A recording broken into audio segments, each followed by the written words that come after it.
éveil et cessation de la recherche, ou le chercheur et le cherché. Nous allons voir aujourd'hui, euh, sur une vidéo courte, la notion de recherche spirituelle, et on va essayer de creuser un petit peu, toujours en nous appuyant un petit peu sur le néagramme. Quel est le problème avec la recherche? Si je ne suis pas en recherche, je ne vais pas trouver. Mais on nous dit parfois que le fait de chercher, c'est un obstacle. Comment on peut réconcilier ces deux paradoxes? C'est ce que nous allons voir dans cette vidéo.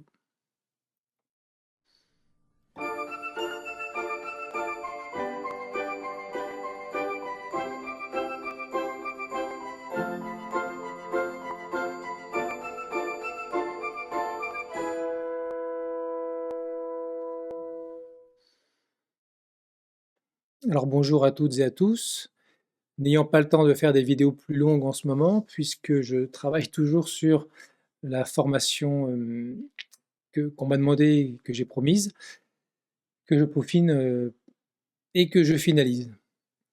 Donc, des petites vidéos sur des thèmes comme ça, souvent qui émergent des groupes de travail ou de ce qui se passe dans les différents ateliers, à savoir aujourd'hui le thème de la recherche spirituelle, le fait d'être ou de se définir comme un chercheur spirituel.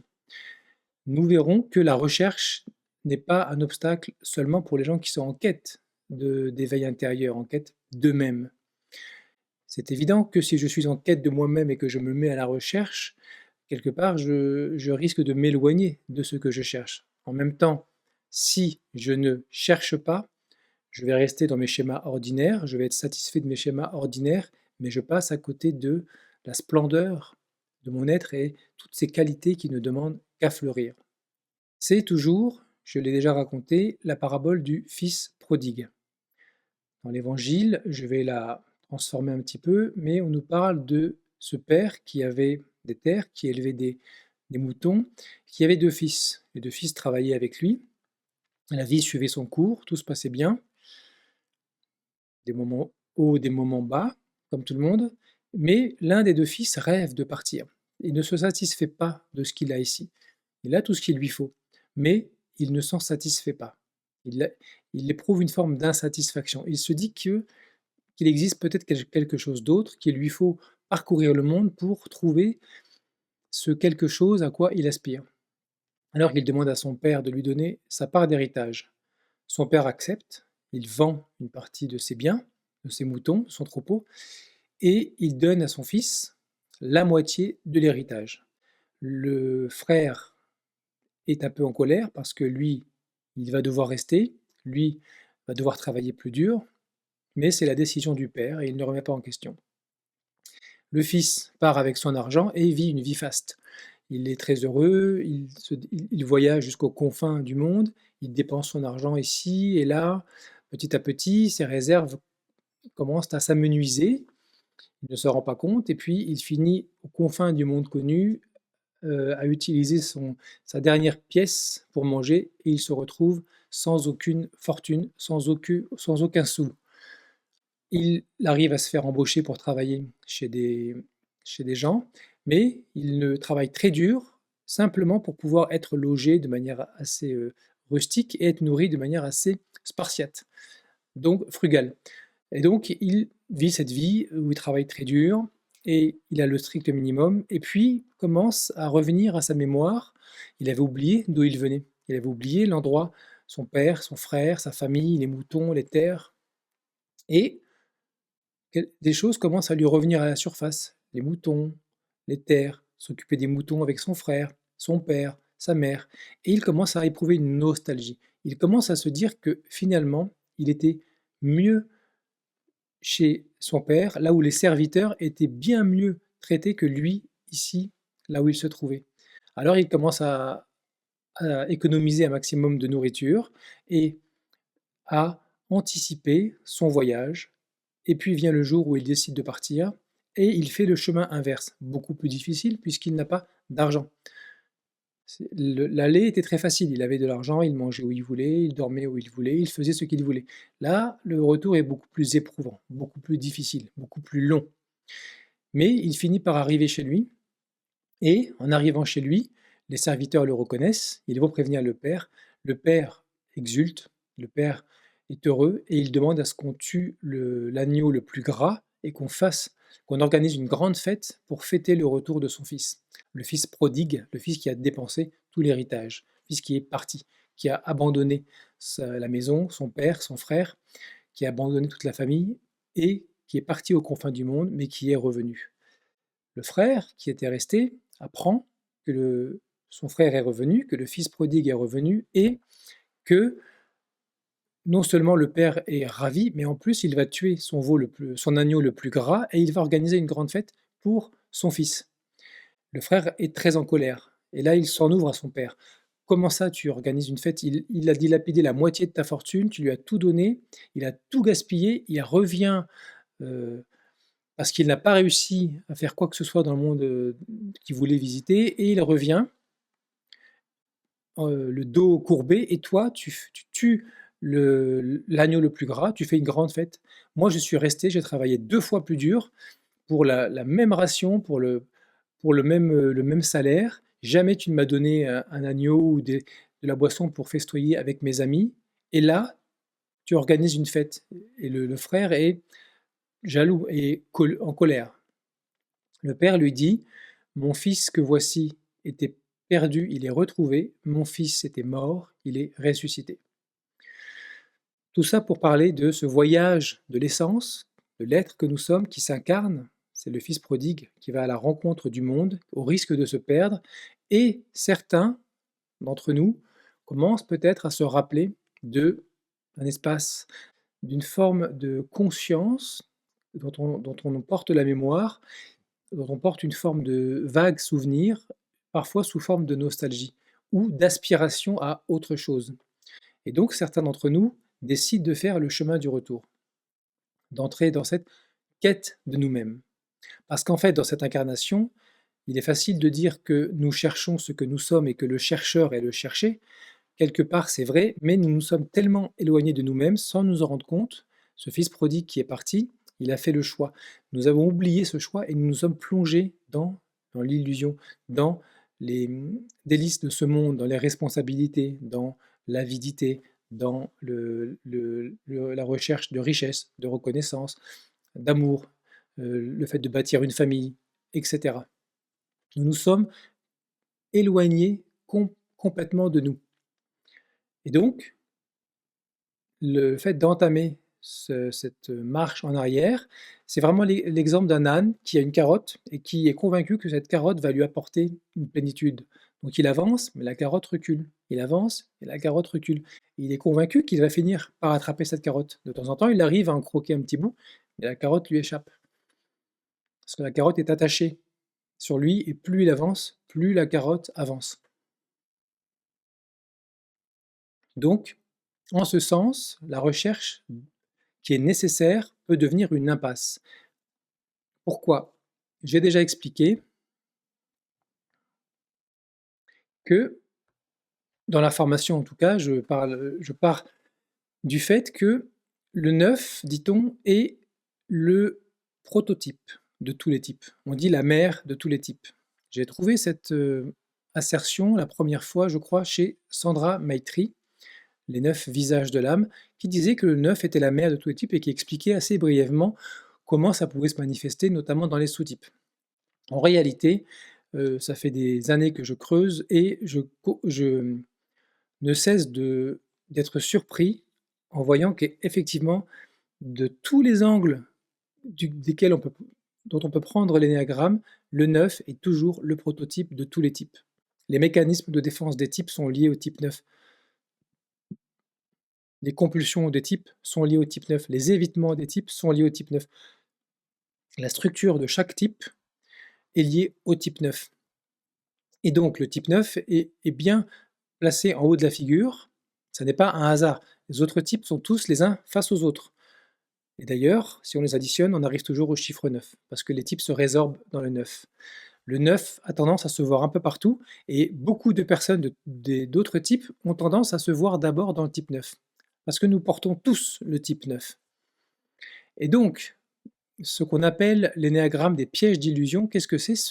C'est le piège d'illusion, c'est ce qui enferme notre conscience dans la carotte de l'âne, c'est-à-dire j'ai l'impression que si j'atteins ça, je serai enfin complet, je serai enfin heureux, je serai enfin en paix, je serai enfin épanoui, comblé, etc. Mais le problème, c'est que c'est vraiment la même chose que d'essayer d'attraper la Lune par son reflet dans l'eau. J'y suis presque, je vais l'attraper et au moment où je l'attrape, elle m'échappe. Alors quand l'eau se calme, parce que quand elle est trouble, je vois moins, et quand elle se calme, j'essaye à nouveau, je crois que je vais enfin l'attraper, et à nouveau, ma main plonge dans l'eau et la lune m'échappe, parce que je ne la cherche pas au bon endroit. Et ça, c'est la compulsion de tous les types, et c'est bien le piège d'illusion du neuf d'être en recherche.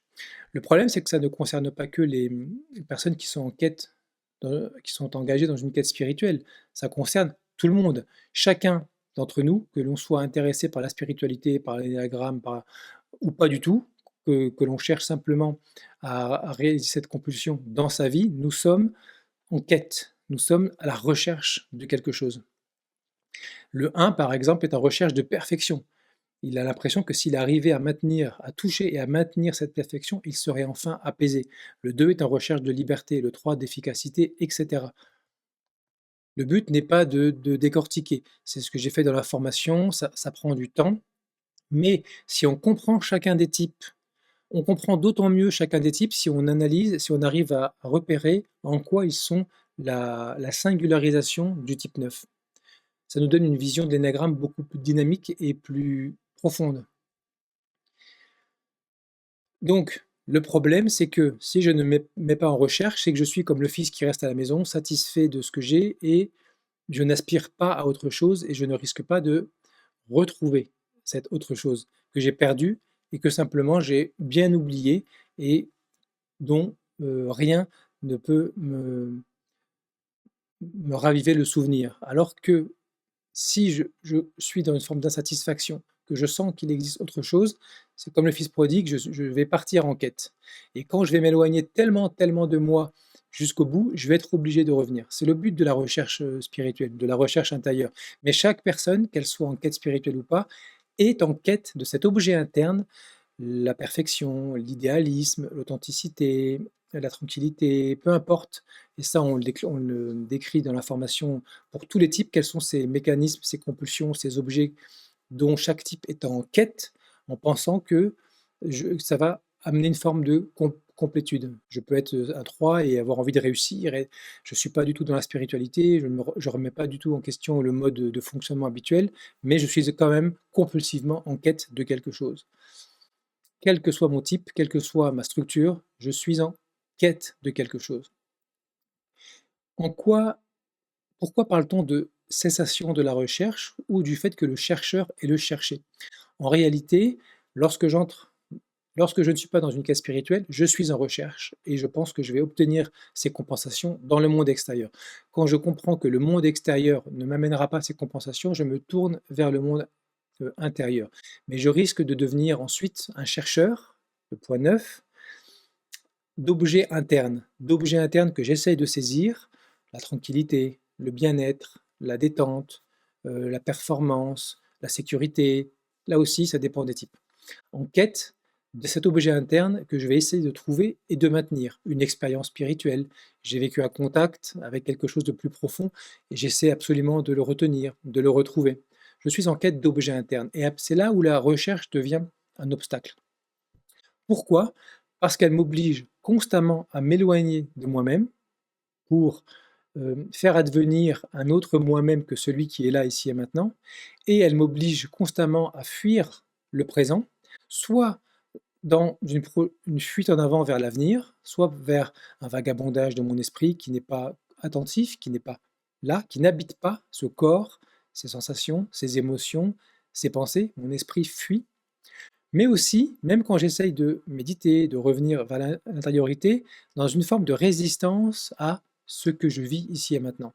Par exemple, je médite, et je sais qu'en méditant, je peux atteindre une certaine paix. Alors je vais rechercher la paix. Mais si ici et maintenant, c'est une forme de tension ou une agitation mentale ou une émotion particulière qui me dérange, je vais entrer dans une forme de résistance. Je vais chercher autre chose que ce qui est.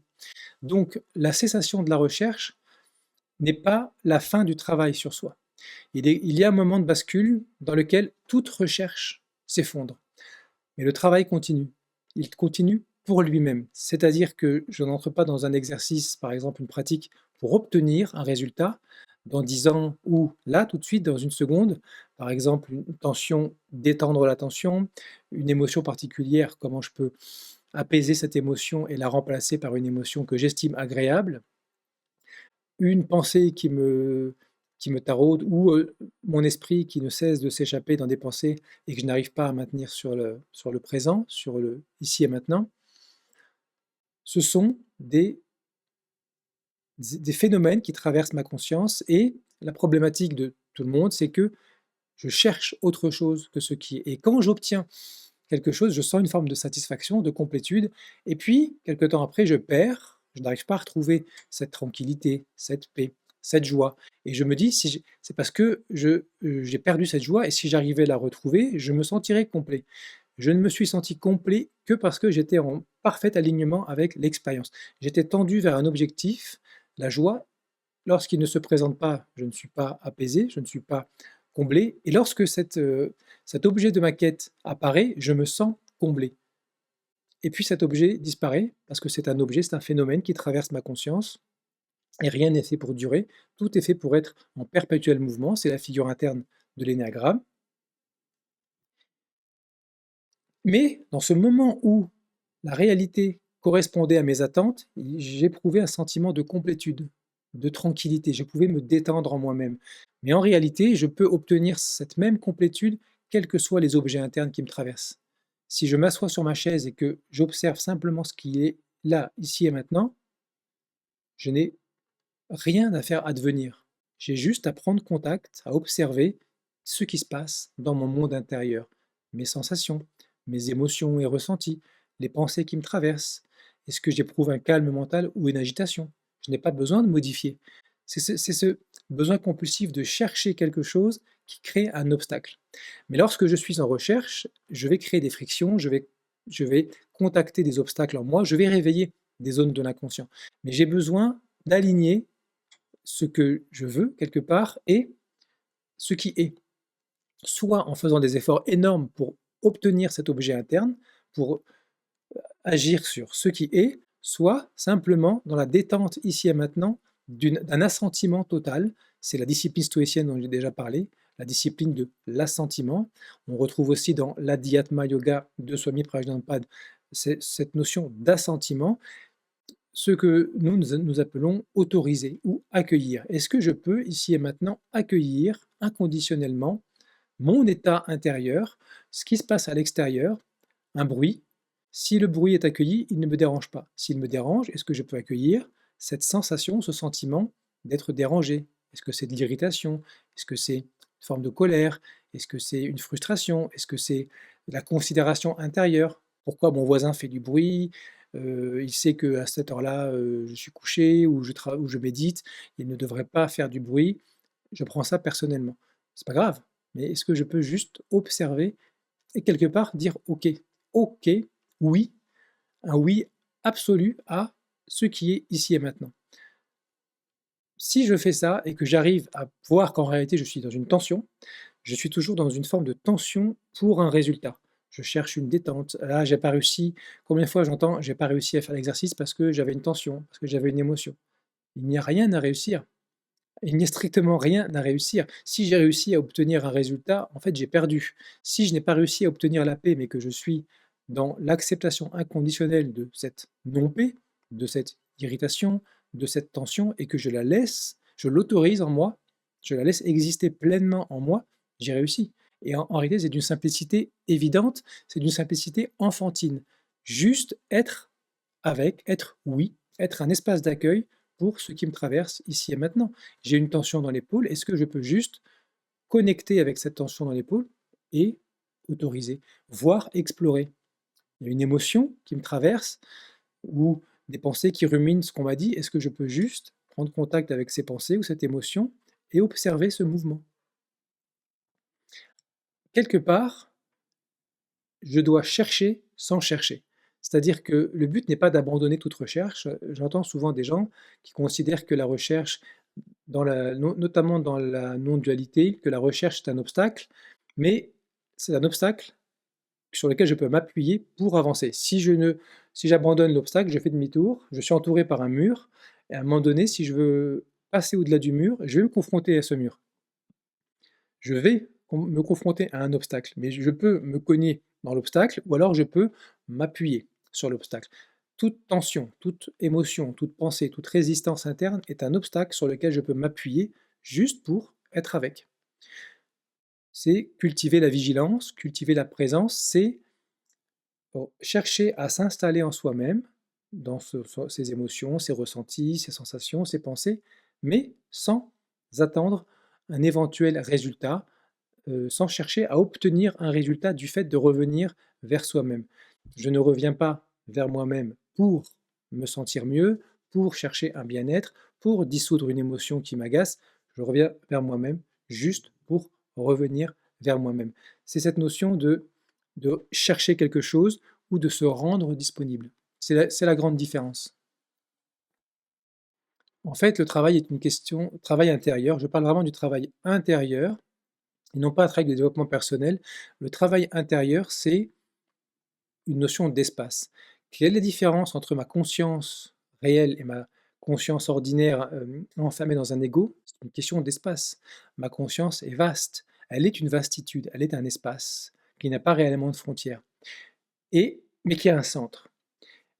Ma conscience identifiée à l'ego, c'est juste ma conscience vaste qui s'est enfermée elle-même dans une crispation, dans une fixation. C'est pour ça qu'on parle des 9 types de fixation sur l'énéagramme. Fixation de ma conscience dans un ego, une compulsion qui m'enferme. La recherche d'un objet interne, j'ai attrapé quelque chose et je ne veux pas le lâcher, donc je n'ai pas l'espace. J'ai besoin de retrouver l'espace. Créer l'espace, c'est-à-dire en réalité se reconnecter à cet espace qui est toujours là. On dit souvent: «Est-ce qu'il faut détruire l'ego? L'ego est-il un obstacle?» L'ego n'est qu'une manifestation, aberrée de ma conscience. C'est une illusion, c'est une modalité de ma conscience qui s'enferme. Je ne peux pas détruire l'ego. Par contre, je peux prendre conscience de l'ego et je peux progressivement l'amener à se dilater pour que, progressivement, il accepte de visiter certains espaces qu'en général, selon mon énéatype, je refuse de visiter. Le conflit pour le 9, la vulnérabilité pour le 8, le manque de soutien pour le 6, la souffrance pour le 7, etc. Aller voir ces territoires, voir que je peux traverser ces territoires sans être annihilé, parce que c'est bien la grande peur qui se cache derrière toutes mes compulsions, tous mes évitements, tous mes doutes, tous mes mécanismes. Et progressivement, en récupérant ces territoires perdus, amener une expansion de l'ego qui va progressivement épouser les contours de la vastitude de l'essence, de l'être, et en réalité se rendre compte qu'ils ne font qu'un. Parce que ma conscience peut revenir de temps en temps pour des moments ponctuels à une expérience depuis l'essence. Vastitude, joie, indépendante des conditions extérieures, une paix complètement indépendante des circonstances extérieures, l'omniscience, des compréhensions métaphysiques, ce sont des aspects de l'être. Et puis je reviens à ma conscience enfermée. J'ai accepté de sortir de ma prison pendant un certain temps, j'ai vu le monde de dehors, mais mes schémas, mes compulsions, tout ce qui n'a pas été réglé en moi, m'a réaspiré dans ma cellule. Et je pense que ma cellule et le monde extérieur sont 2 choses différentes. En réalité, ma cellule, je l'ai créée pour me sentir en sécurité. Mais maintenant, elle m'enferme. Au point de départ, elle me protégeait, maintenant, elle m'enferme. Pour les personnes qui suivent mon canal, mes vidéos depuis un moment, cette notion que nous portons une double nature est fondamentale. Nous portons une nature essentielle et une nature personnelle. Une nature essentielle qui est notre nature profonde, réelle, authentique, et une nature personnelle qui est irréelle parce que c'est une construction. Une nature personnelle qui est illusoire et qui est simplement un outil au service de notre nature essentielle. Tout est polarisé et dans l'incarnation, nous portons une nature essentielle et une nature personnelle, mais les problématiques de l'existence, que j'ai abondamment décrit, notamment dans ma vidéo sur les raisons de la perte de ma vraie nature, les raisons normales, et l'autre vidéo sur les raisons anormales. Donc, au lieu de produire entre l'essence, une essence active, éveillée et une personnalité au service de l'essence, de produire la conscience, je rétracte ma conscience dans la personnalité et je produis un ego, une conscience étriquée. Donc, la recherche consiste pour la personnalité à tenter d'aller retrouver cette essence que j'ai endormie, c'est la princesse endormie des contes de fées, que j'ai oubliée. Et là encore, c'est la fixation mentale du type 9, l'oubli de soi, qui est la problématique métaphysique de tous les types. L'oubli de ma nature profonde, l'endormissement, l'anesthésie. Il y a une véritable anesthésie de ma nature profonde et ma conscience, ayant anesthésié son identité réelle, se retrouve face à un vide et elle crée une fausse identité, une personnalité. La personnalité n'est qu'une image, elle n'est pas créée ex nihilo, elle n'est pas créée à partir de rien, elle est créée parce que je porte en mémoire notamment dans l'enfance, les qualités, les aspects de mon essence, de mon être, et je les imite dans cette image qu'est la personnalité. Et la personnalité devient son propre maître et son propre mouvement alors qu'elle était là pour servir autre chose, pour être un outil.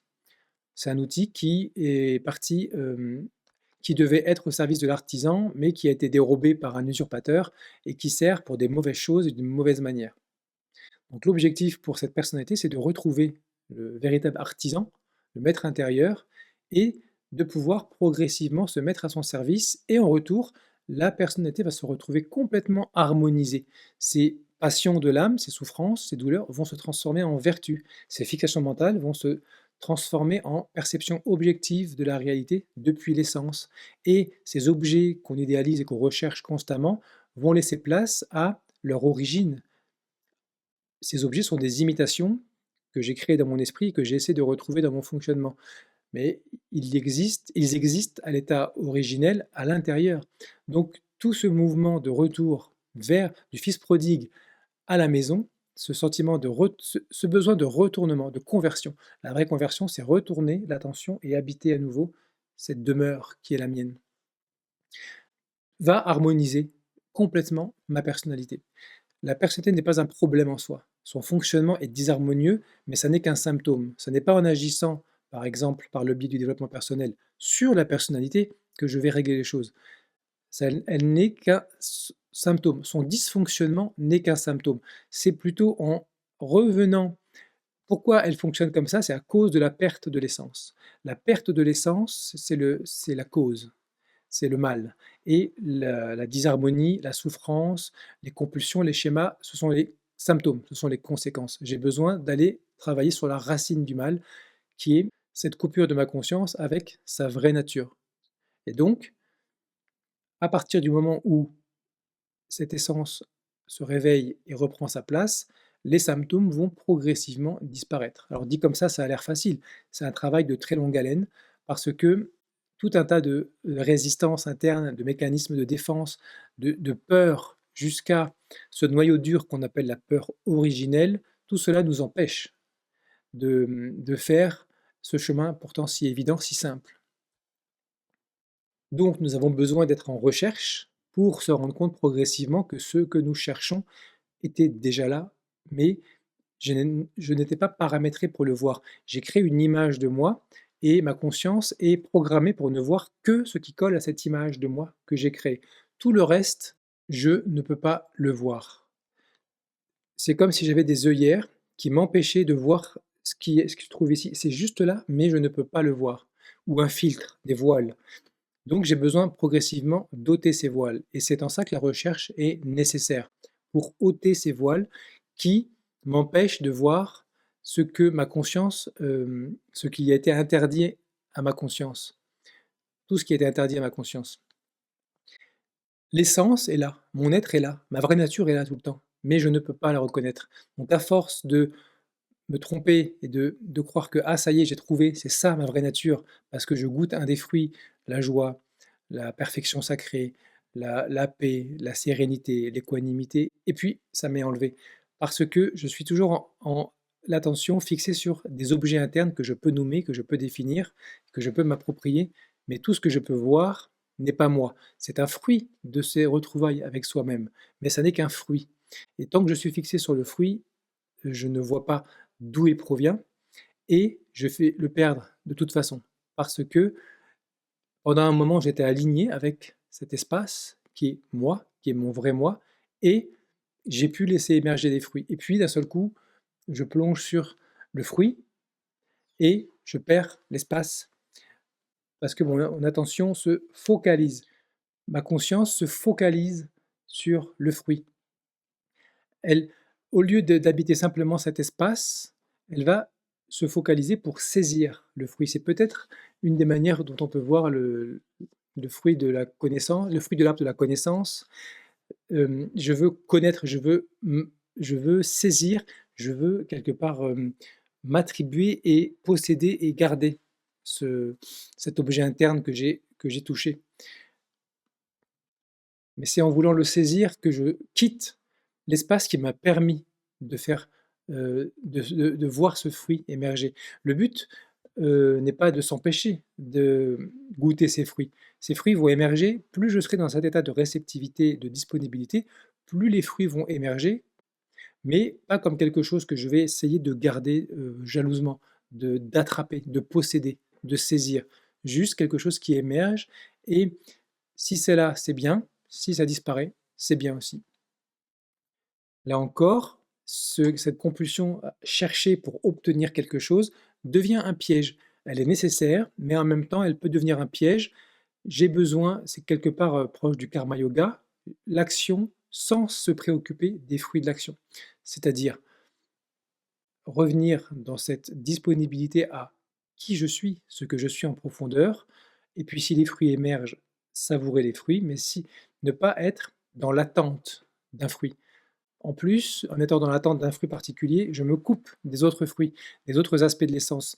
Quelque part, un travail bien conduit doit m'amener à récupérer contact avec tous les aspects de l'essence, pas seulement la paix, pas seulement la tranquillité ou l'omniscience, tous les aspects de l'essence, qui deviennent quelque part comme une forme de caisse à outils qui est à ma disposition et des outils que je peux utiliser, tantôt la vulnérabilité quand j'ai besoin d'être authentique et de toucher peut-être le cœur des gens, tantôt la force quand j'ai besoin d'être ferme et d'affirmer quelque chose, de protéger.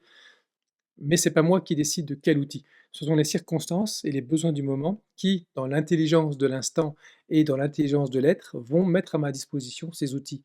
Je n'ai pas besoin d'avoir tout le temps tous ces outils, la force, le courage, la foi. Ils sont là quand ils sont nécessaires, tout simplement. Donc la cessation de la recherche n'est pas la fin du travail, c'est pas la fin de la mise en mouvement. Ce n'est pas la fin de la pratique, c'est le commencement d'une pratique pour elle-même. Ou quelque part, la seule chose que je recherche quand je reviens vers la présence à moi-même, c'est juste d'être présent à moi-même, rien d'autre. Quel que soit le degré, l'intensité de cette présence, de cette vigilance, et quels que soient les objets internes qui me traversent. Je prends conscience que ces objets ne sont que des apparitions dans ma conscience qui me traversent et qui disparaissent. Et moi, je veux saisir, et souvent je n'arrive pas à saisir les objets agréables. Par contre, je saisis les objets désagréables et une émotion difficile qui aurait pu me traverser pendant quelques secondes, je peux la saisir et elle peut m'habiter et me faire souffrir pendant des mois. Parce que mon esprit a cette capacité de se fixer, de se figer. La souffrance vient de cette fixation de l'esprit. Un esprit qui s'ouvre et qui se laisse traverser ne connaît pas la souffrance. Il peut connaître l'adversité, il peut connaître des difficultés, mais cette souffrance qui est le fruit de l'identification, qui est le fruit de l'ego, n'advient que parce que mon esprit étant compulsivement en recherche et a pris cette habitude de fixer et de figer. Donc, en conclusion, il peut être intéressant d'observer pour chacun d'entre nous comment se manifeste cette tension. Par exemple, dans la pratique. Quand je pratique, selon ma pratique, méditation, pleine conscience, etc., est-ce que je suis en recherche de quelque chose et donc je n'arrive pas. Cette notion de «je n'ai pas réussi», ça n'existe pas parce que à partir du moment où il n'y a rien à réussir, mais que j'ai la croyance que je dois réussir quelque chose, que ma présence doit être comme ça, ma méditation doit être comme ça, bah, je suis déjà en train d'échouer parce que je je crée une notion de réussite là où il n'y a rien à réussir. Être avec ce qui est, c'est la simplicité, c'est l'évidence. Mon esprit est complexe et mon esprit est en recherche d'objets internes. Comment je peux, dans mon quotidien, observer dans ma pratique et dans ma vie quotidienne, quand je sens un inconfort, parce que quelqu'un m'a donné une parole et puis qui m'a percuté, est-ce que je peux juste être au contact de ce ressenti provoqué par la personne sans en attribuer la responsabilité à l'autre? En réalité, quand je suis percuté, le seul responsable, c'est moi. C'est parce que j'ai saisi, j'ai accepté de saisir. Et donc, en saisissant, je finis par prendre personnellement et probablement par m'en prendre à l'autre ou ruminer, et cetera. Est-ce que je peux simplement observer, juste observer, ne rien changer, mais observer cette tension en moi qui est en recherche de bien-être, de détente, de relaxation, de paix intérieure, de calme mental, d'une émotion positive ou agréable, et donc en excluant les émotions négatives ou désagréables. Est-ce que je peux simplement observer ça dans mon quotidien? C'est déjà une bonne approche. Effectivement, combien de fois j'ai entendu cette phrase: «Le chercheur est le cherché». Souvent les personnes qui disent, qui répètent ça sans trop comprendre de quoi il s'agit, induisent en erreur. Mais cette notion de recherche constante d'objets internes, est vouée à l'échec. Parce que ces objets internes vont disparaître, ils sont impermanents. Mais il y a quelque chose qui est permanent derrière ces objets qui apparaissent, qui disparaissent, qui sont remplacés par d'autres objets, et cetera. Il y a quelque chose qui est là, qui peut voir, qui peut observer ces mouvements. Et quelque part, ça n'est pas un objet, cet espace, c'est le sujet. C'est pourquoi ce qu'on recherche activement dans ces objets internes, en réalité, ce qu'on recherche sans le savoir, c'est le sujet. Ce sujet, c'est le je suis. Derrière, c'est je suis en colère, je suis triste, je suis joyeux, je suis tranquille, je suis en paix. Il y a toujours ce je suis. Et derrière ce je suis, il y a simplement, pour pouvoir dire je suis, il est nécessaire qu'il y ait une conscience d'être. Et avant même ce mot «je suis», enfin ces mots «je suis», l'important c'est cette conscience d'être, cet espace qui peut percevoir les objets autour de moi et les objets à l'intérieur de moi, qui peut percevoir mes sensations, mes émotions, mes pensées, qui peut percevoir ces mouvements compulsifs de saisie. C'est ça.